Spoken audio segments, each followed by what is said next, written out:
know us and we would like to ask you something about you. Well, the long story or the short story? That's the question. I'll connect to what you said in terms of coming from different backgrounds, actually very different backgrounds, and that's at least the same for me. And this is why I asked, say a little bit how you got there to your topic, what you are doing. I studied sociology, economics, political science, and philosophy, and kind of completely went off from what I originally wanted to do.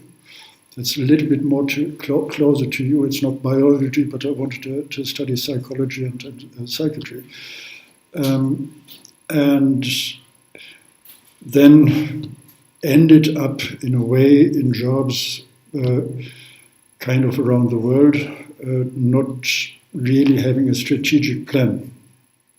And this is for a special reason why I say this.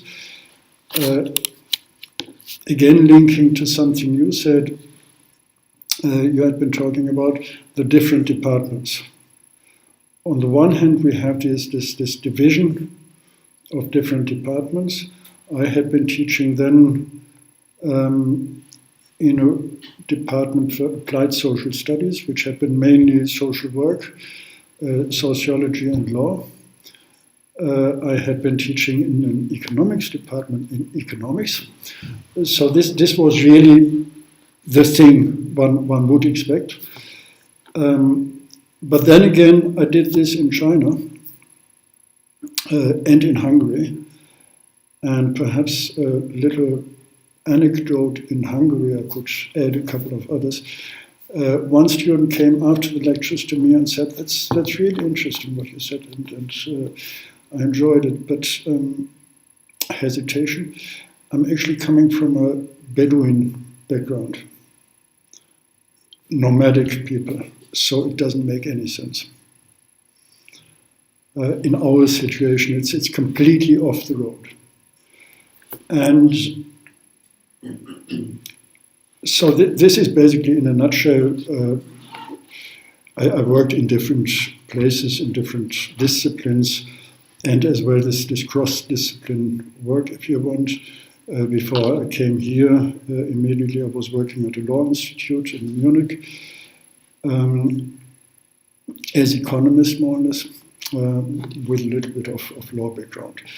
So this kind of introduction, as well as an introduction to what I want to talk about, hopefully being interesting for you. We are, I think, and it's not just me who thinks it, at a kind of crossroads, where many things are changing. Now, I would not overestimate it. If you go through history, there's always somebody saying, and not just an individual, everything is developing so fast and everything is changing. I think still we can say that it is a special situation now, not least to the change of two things in particular. There's globalization, which existed before, but it is going faster today. And that links to the second point, it's technology. The technology we have, in a way, is a continuation of what we had been talking of for a long time. But at the same time, there is a qualitative leap with electronics, with a special way of thinking as well. And this is something we have to keep in mind. Technology and the way of thinking are interlinked. Any technology changes as well the way we think. Now comes the problem before talking about these things, a few methodological remarks. I don't know if you received this document. I sent these notes with the title Big Data and Artificial Intelligence. This is en vogue. Everybody talks about big data. Everybody talks about artificial intelligence. I think it is misleading, and I added it is not about the loss of jobs, it is about the loss of the economy as we know it. We have had, and I won't go into details here, again and again this discussion, new technology, it's a complete change of, we lose jobs, there won't be any work anymore in terms of employment. This is going on for centuries, not just over the last years or decades. If you go to empirical studies, how could it be different? You will find support for the one or the other side. Yes, we lose, we don't have to work anymore, everything is done by robots. This is an old debate. In the 1800s you found this. So at the same time you find exactly this argument, it won't change anything. Because we lose jobs, yes, without any doubt, but at the same time we gain jobs. What kind of jobs? This is another question, and this is one of the decisive questions, but this depends as well on the question of what do we understand as being a job, and this means as well in which economic framework does it fit. And the methodological point is, first, actually, we cannot know what we want, what we should know, what we question. We always start from the parameters we have. So we always talk or refer to employment. We cannot think about, or it's extremely difficult to think about where is work going in terms of activity, in terms of not being employment, but of being something else. Productive, but not in the framework of what we have currently as economy. So actually we know relatively little about the economy. We have one point, this is the economy today, but that's it. And I think we have to be very serious about this limitation. Usually we don't. We have some philosophical debates and then everybody says yes and forgets it and goes on business as usual. The second point is that had been said in 1929.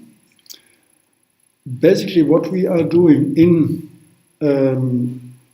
as academics, as scientists, the safest general characterization of the European philosophical tradition is that it consists of a series of footnotes to Plato. So, in a way you can interpret this as, since Plato, nothing really new had been said. Everything was only explanation and elaboration or whatsoever, nothing else. But to put it in the right context, he said, this was Alfred North Whitehead, I do not mean the systematic scheme of thought which scholars have doubtfully extracted from his writings.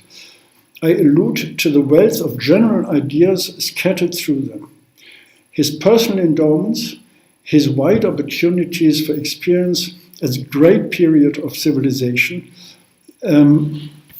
his inheritance of an intellectual tradition not yet stiffened by excessive systematization have made his writings an exhaustively mine of suggestions.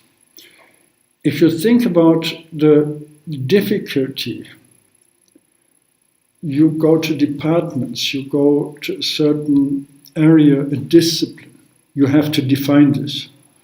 This is exactly this point, where he is much opener, in a way. Now, you can contest this, you can have discussions on Plato. We as economists wouldn't have this. We probably would refer to, and this is what we frequently do, to Aristotle. Aristotle and Xenophon. This is what economy is about. It's about management, managing resources. So, part of your questions. And what is management in terms of why, for what? What is the aim of the management? Frequently we forget it. I was really upset the other day. I saw a video clip from some Amazon stuff, advertisement, the most stupid things, as entirely new, presenting something without coming to real questions. Why do we do it? Resources, yes, we have to managing and perfect management tools without asking for what? What is the long-term or the medium-term goal of it? What do we want to achieve? In terms of the economy, but as well in terms of living standards, life, relationship between people or whatsoever. So in this way, there is this question of any kind of management has to refer as well, more or less explicitly, to these questions of this open world of experiences, of this way of civilization. And I emphasize this way of civilization. I just mentioned before this, yes, it's great, but it doesn't apply to us. If you worked, I worked in China in a joint venture, and there was the obvious conflict between the West and the East in terms of this is China. China is the one side, their understanding of economy, and the other was from Wales. Completely different. For different reasons, for political reasons, of course. And then I don't know the number of people living in the UK or in Wales, but it's definitely other different dimensions than living in a city with 9 million people, where some people say, yeah, well, it's a medium-sized city. Where you say, well, it's kind of near to Shanghai, which is about 1,000 kilometers. If you go from the south to the north of the UK, that's probably it. So this is something where you have to manage as well in a completely different way, leaving alone the political things. And this brings me to another point, that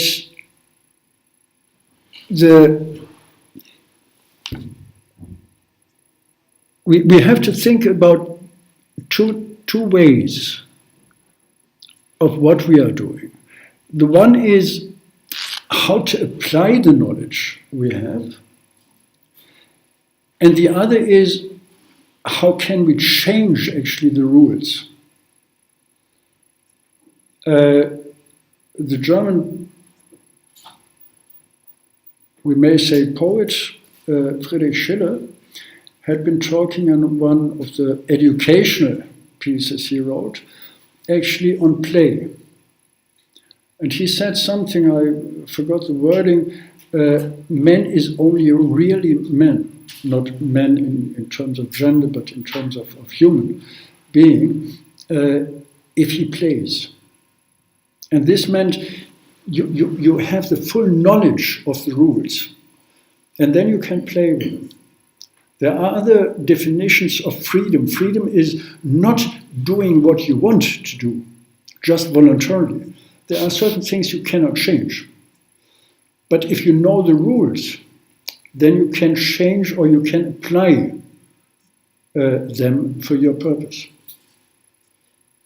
I heard, I'm not really a musician, I did it a little bit, but I heard the most difficult thing for a musician, for a professional musician, is to play wrong.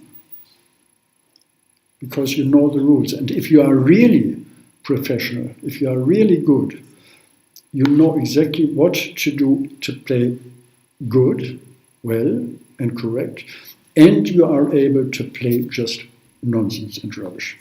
But for this, you have to be good, to know that you do this.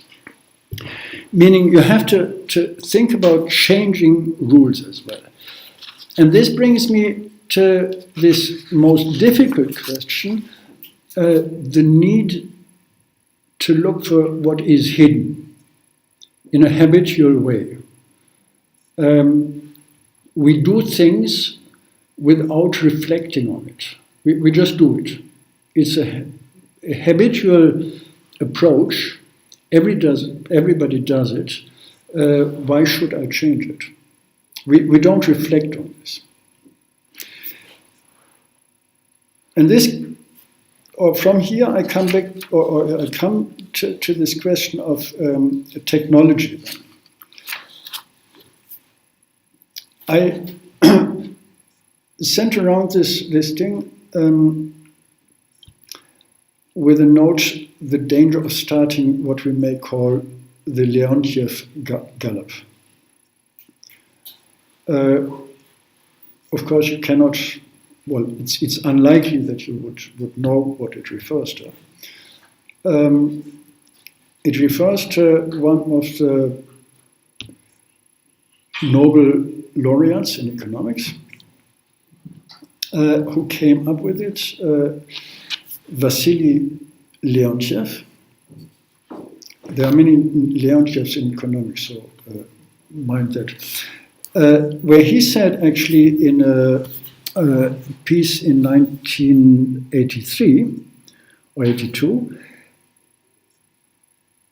exactly facing or being asked to talk about this question of a diminishing number of jobs, of rationalization and losing basically the foundation of economic development, where he said, no, this is not the problem. The problem is one of organization. And the problem is not only of organizing what we do and how we do it, but it is as well, when we lose jobs, if we lose jobs today, it is because the workers don't organize them to maintain the jobs. And this is why I mentioned this or I called it Leontiev gallop, that he was referring to the horses. If the horses, he says, simplified, if the horses working in the fields would have organized themselves and said, no, we don't want to lose our job, then they would still be in the field. So they resisted. No, they did not resist the introduction of modern farming machinery. So they went out of jobs.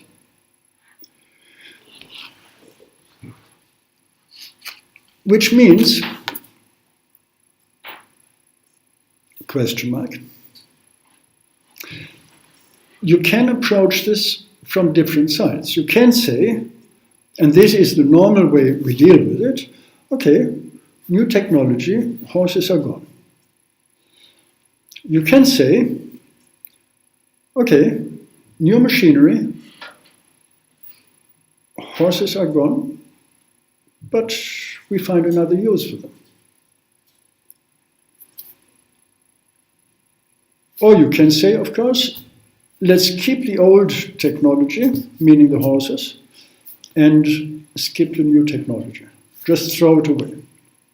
Just don't develop it further. I think there is an important fourth point we have to think about.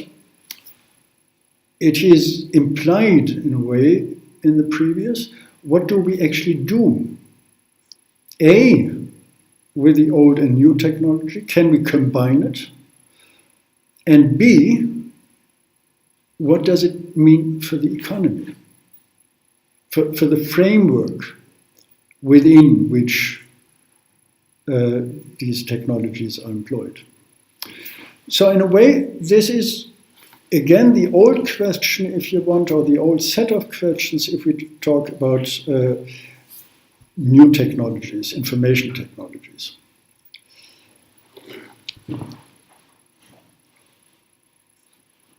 Of course, it is easy to say, yes, they are a huge help for us.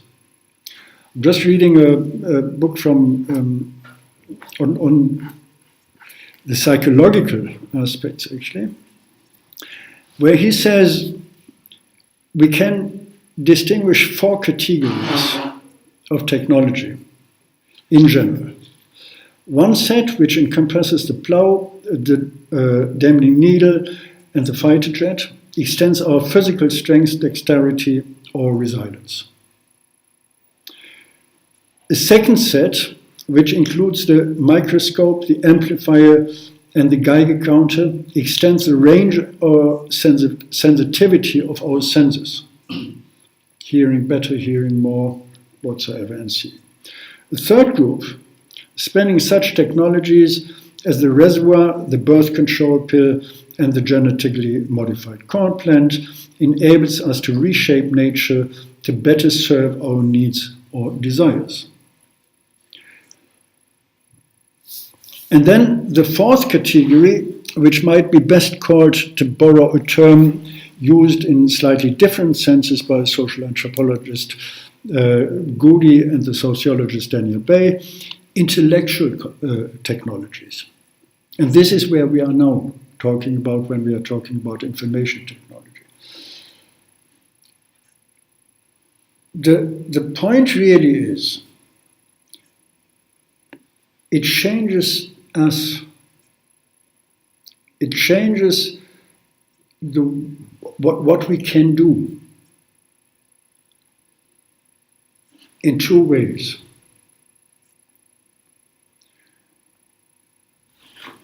I'm nearly the only one who has glasses. I assume you don't have contact lenses. I do. You have. What would we do without them? I wouldn't be able to get here without help, probably. I would run against a couple of doors and then walls and whatever. But at the same time,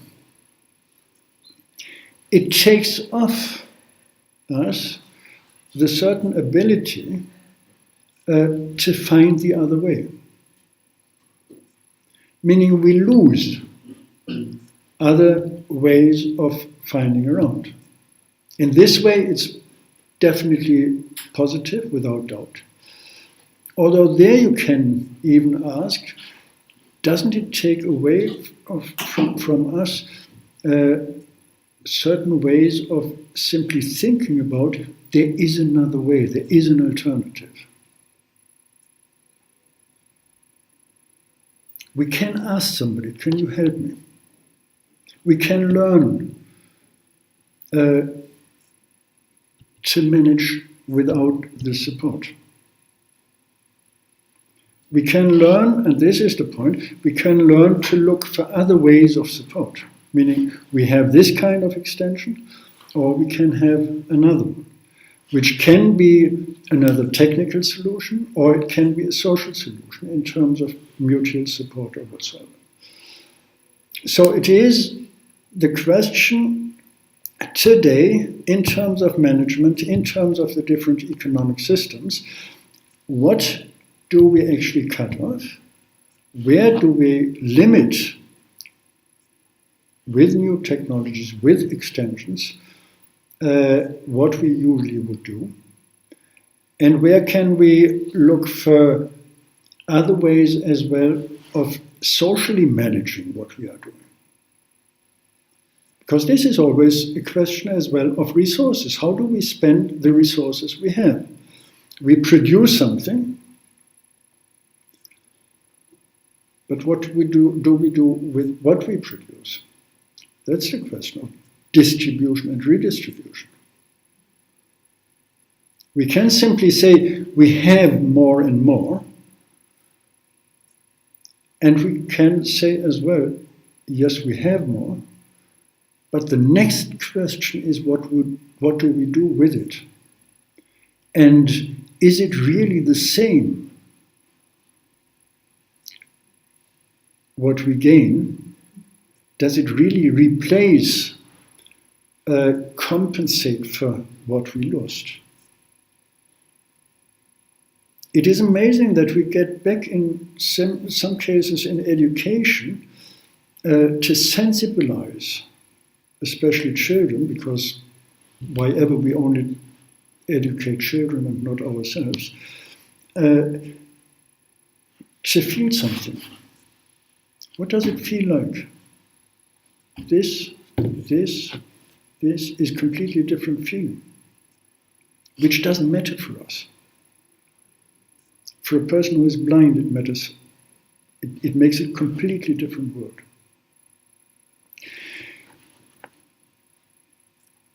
Now, to keep myself a little bit limited, it is a wide field, but this is one of the serious problems which is discussed again and again with big data, with artificial intelligence, and the consequent subsequent developments. Is it really about extension of knowledge? Data, in a way, this is many people say it actually, all our knowledge is a set of data. Whatever we know is data. Different combinations. This is a standard terminology or standard description in Kubernetics, computer science, or whatever. It's all about data. Combine them in different ways. This can be questioned. This would reduce easily knowledge on information. And this is this complicated question. Does it enhance our knowledge if we have access to more and more data? Who and in which way are the data combined? If you agree on this basic thing of, yeah, it's all about data, it's all about information, but who combines them? What are the rules to combine them? And then I would say there is still something more to a simple mechanical or algorithmic combination of data that makes knowledge. We have this access to knowledge in terms of information, but it does not give us the access to knowledge in terms of contexts. If you look up, I'm more and more actually puzzled by it. If you look up certain things on the internet, sometimes you just know roughly what it is about. You are looking for a date. When was this said? There are many things actually are coming up. Of course, I don't have an example here out of the top of my head. There are often things coming up where the link is actually, all right, I looked up recently Narcissism, which goes back to the ancient history, comes up a pop rock band. No link, or you have to look for a long time to this link from where it comes. Well, you can say, okay, but I don't bother. Antiquity, it's a long time ago. I want to know what it is today. At least the context is cut off, or it is difficult to access it. And of course, it means as well, if you don't there we are back to the beginning. If you don't know about it, you just say, yeah, it's a rock band, pop band, or whatsoever. You don't look for it. You have to know about it, that you say, but there was something else. What is the background? And this is the exciting thing of looking intentionally for the question. The computer doesn't give you the question. You have to ask the artificial intelligence what the question is. Only then it will answer it. There is an alternative. Meaning you don't ask the questions anymore, or you reduce them on such a simple level that you have something which I find extremely dangerous and increasingly dangerous. That is, you put questions in little parcels. Disciplines. Disciplines means as well, it's a means of disciplinization of thinking. You are only allowed to think in box A, in box B, or in box C. There's an interesting thing actually with biology, hugely contributing to the development of sociology at some stage, where some people had been brave enough to say, well, that was Niklas Luhmann, not least, Maturana and biology. There is so much going on. We are talking in sociology about systems, and they do the same. Can we combine this? You have this in technology, you have this in geography or whatsoever.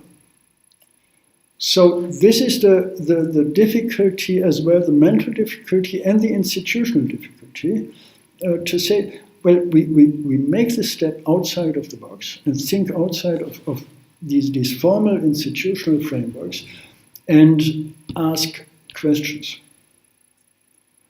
So a huge challenge, and I'll end on a,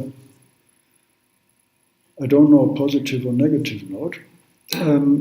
Negative in terms, if I may dare to say so, the reform here in Poland on the higher education, that now it is very limited what you have to do. You have to decide apparently beforehand, I am sociologist, and then you are only allowed, or this counts, this is the only thing that counts, you have to write in sociology journals. Imagine what this cuts off. There is no, in a way, sociology of law. It makes it at least extremely difficult. You have to define it as sociology of law, which is sociology of law and not law and sociology thought together, let alone law with sociology. Don't publish in a law journal. On the positive end, linking it to this, is I see at least more and more awareness of it doesn't work. You can do good work with it, but you won't gain a Nobel, you won't be a Nobel laureate. No, that's another question of the Nobel Prizes, if they are what they are supposed to be, pretend to be, but at least it is something where most of these people worked actually on things, or many of these things worked on something that nobody was doing in the mainstream. They tried to go out. Einstein was working in a patent office, small kind of useless things. And then she said basically it's pretty boring here. Well, it's not this way, but pretty boring here. I'll do something else. And then he submitted, or he was proposed, and nobody understood it, so he didn't get the prize. After a while, they got this, and they said, okay, give him. So this is the positive thing I see. You have developments of open access, not in terms of further classification, put it into even smaller boxes. This is what happens. If you go to a journal, this article had been quoted there and quotes this, meaning you are limited to what you see. And there is a control process that it's not about just everybody can publish. This is, of course, the other problem. But that it is a kind of control process, high-quality papers into this process of open access, and then having a real peer review, a real discussion on this. You find it as well, I said geography before, that more and more geographies, you have a critical geography developing, they are doing excellent work on economics.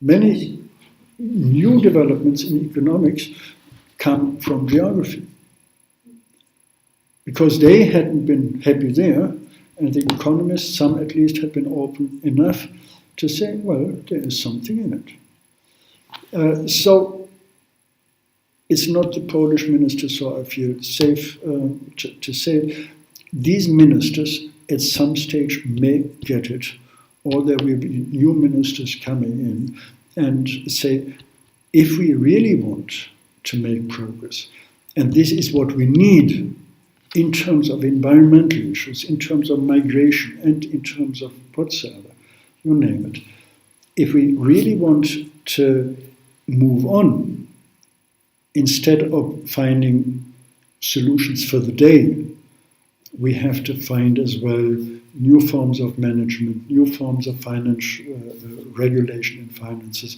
new forms of environmental issues, and going on in this way. So I leave it there. I hope we can discuss things now and develop it from there further. Thank you very much. I hope you have some questions, so feel free to raise the questions. And comments. So thank you, Professor, for a very interesting and very broad